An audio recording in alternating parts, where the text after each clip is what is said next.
So I saw this adorable spiderweb 3-tier rack at Kirklands, and I thought we could totally make that ourselves and not pay the $39.99. So I went to the Dollar Tree and I bought the web-shaped treat bowls and a toilet plunger, and we are going to make some magic and make this. So let's get started. Okay, so the first thing I did was I took a Dremel tool, which you have to be very careful, and I wore goggles, and I just kind of made the little, like a little cut on the inner circle, and I just kept doing that till it got, cut deeper and deeper, and then I was able to just kind of punch that part out a little bit and then pull it with a pliers. And that seemed to work for me. I've seen other ways to do it.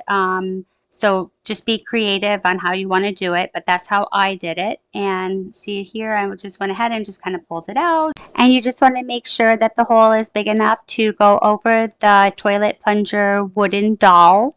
Next, I went ahead and got some cardboard and we traced the bottom of the toilet plunger, and we're going to cut that out.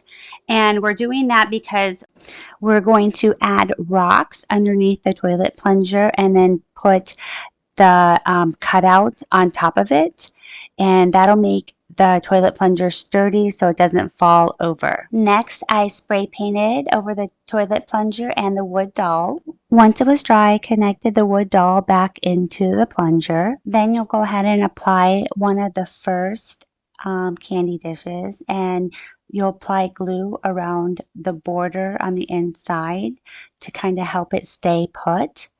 And then we'll just repeat the process and apply the second one in halfway down, and then the last one on the top. And now you have a beautiful webbed Halloween 3-tier candy tray that only cost $5.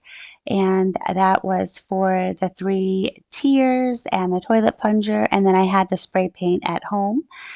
Compared to the $39.99. Comment below and let me know what you guys think, and I will see you in the next video. Bye!